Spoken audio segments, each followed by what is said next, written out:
Hello again, everyone. I am doing a voiceover with today's video, which is why I probably sound like I'm in a tin can, but I will be getting a new computer soon, I hope. But anyway, today I am going to be swatching Ecoline liquid watercolors, and I've already done one of these swatchings on the channel, and this is the more basic colors that I actually got first before those other colors that I swatched on the channel. I'll put a link below to that prior swatching video. But I wanted to go ahead and go back and swatch these other colors so that you could have the full range of the ones that I have. And these, including the ones that I swatched before, would make a pretty good set. I'm not going to be planning to get any more colors in the near future. So this color here is called Light Yellow, and it's really very pretty. All of these are really very pretty. They are really vibrant on the page, and I've done a few, I guess you could call them paintings with this now, and they're really, really nice to work with. They blend really nicely too. And this one is Saffron Yellow. So basically I have a cool and a warm of each of the primary colors, so you're going to see that. And then there are a few neutrals towards the end, and then I do a little bit of mixing at the end as well, so you can see how well these mix together. So after using a few different liquid watercolor media, these are pretty much my favorite, these liquid ones in the jar. They also make, well, okay, this one is Magenta before we go on. They make markers as well, and if I haven't already swatched the markers on the channel, I will be soon. But I don't like the markers as much as the liquid. They're not as easy to mix together. I think they definitely have their purpose. If you like to do a lot of lettering, the markers might be more appropriate because they have a brush tip, which is quite nice for lettering. But if you want to do any kind of work where you're essentially working with these colors like watercolor, this liquid watercolor is going to be the best. Okay, this is Scarlet. This is the Scarlet color. And when I did these, I wasn't able to do a voiceover at the time, or narrate at the time. I can't even remember why. But this is what we have, and so now I am talking into the can. So that's a really beautiful red, actually. So one thing to be aware of, okay, I'll give you this color too. It's sky blue, also called Cyan. It had both names on the side of the label. So one thing to note with these is that they are not going to be as light fast as regular watercolor. And obviously it always depends on the pigment as to how light fast your colors are going to be in any media. But these are pigment based, these inks are, and they tend to fade in sunlight quite a bit faster than watercolors or other media. And this color is Ultramarine Deep. So they're perfect for sketchbooks, though. That's really all I've been using them for. I haven't been using them in any sort of mixed media art, which I would have in a frame or something that would be exposed to light. You can also get an ultraviolet glass, or what is it, UV ray resistant glass, which would prevent these from fading, but it's just easier to use these for me in a sketchbook, so that I don't have to worry about them. And then this beautiful color is Turquoise Green. This is probably my favorite of the bunch. We've gone out of the primaries here, and I really, at the beginning, only added a few additional colors, and this Turquoise Green was one of them. And by additional colors, I mean beyond the typical primary colors. And that one makes some really nice mixes too, as you'll see. So those are all the colors by themselves, and then I just thought, well, oh no, I'm sorry, there are 3 more. Sorry about that. We have this one, which is Sepia. Yeah, and this one, I think the pipette broke off, and I don't know if or the end of it did.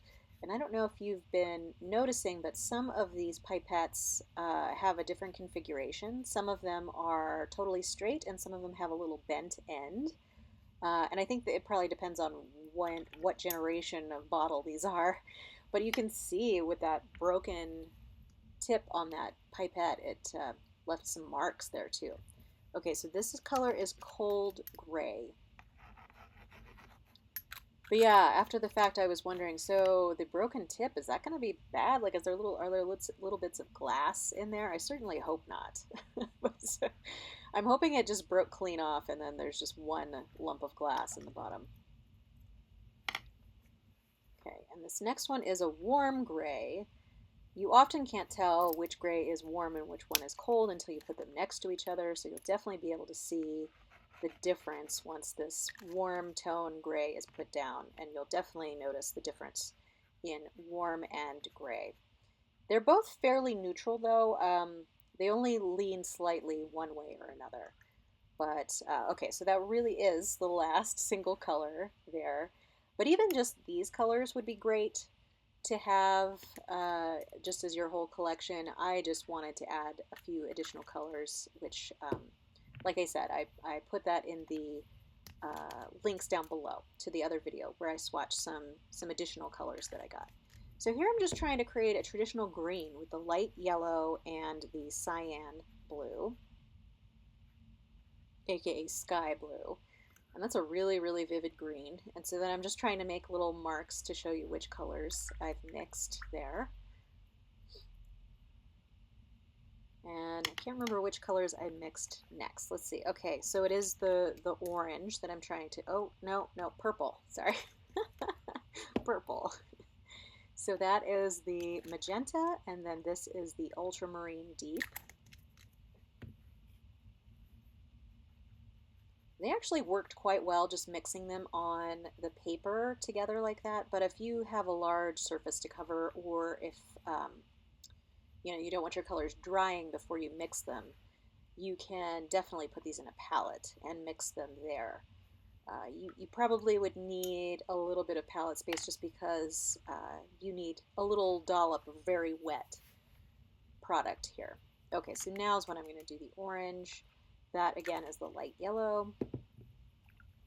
And I'm using the magenta, but if you'll notice, when I mix these together at first, I really kind of get just a plain red. I don't really get an orange necessarily. It's more like a primary red. This is always puzzling to me that you would get, I mean, I suppose it has a little bit of an orange tint to it. And I actually realized that when I was mixing it, and then I decided to add a little bit more yellow to bring out the orange mix piece of it. So I added that little bit of yellow there to pull that out and make it even more orange and a more true orange.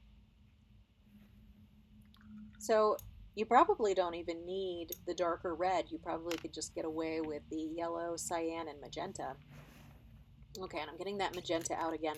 And when I was doing my little mixed media pieces with this liquid watercolor, I really was liking that magenta. It's so bright and vivid. Okay, and then this is the cold gray that I'm mixing with the magenta, and I really liked this mix that I got. It's sort of like a dusty purple. It's really nice. It's part of why I got the gray, so that I could mix it with a bunch of different colors and kind of tone them down a little bit, because it just does take that magenta down a bit. It takes it down a peg. Makes it a little less super bright. Okay, so that's the turquoise green there. And then I'm mixing that with the warm gray. And I think this is pretty much the last mix that I did. And this was a nice mix too.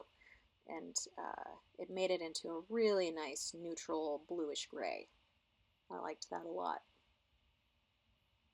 So I didn't do a whole lot of mixing, but I'm sure the more mixing you did, you could really come up with some great colors. I didn't end up using the red or the saffron yellow or the sepia in any mixes, but it's really, really nice. Oh, and I actually am labeling these. Okay, so you'll see what these are again. This is again the light yellow.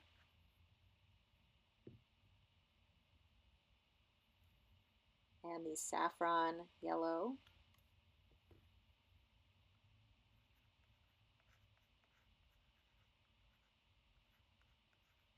And I'm writing a little strangely because I was trying not to wipe the wet paint that was down there at the bottom because that was still very wet. So I was trying not to touch the paper while I was writing. And as you saw, that was magenta. This is scarlet. Next is that sky blue, also called cyan.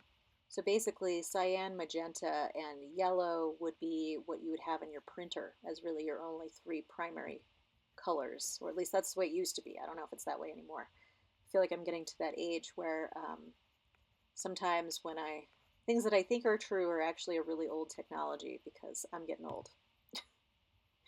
And then this is turquoise green. That was ultramarine deep back there.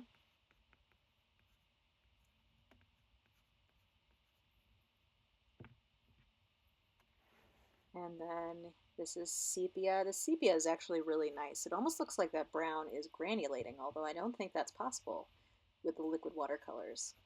That's the cold gray.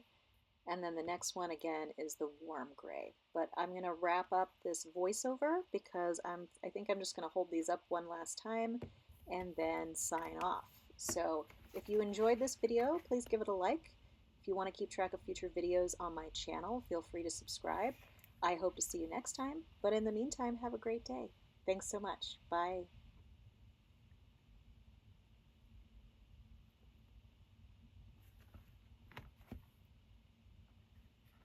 Yes, I'm pointing at the ones I really liked.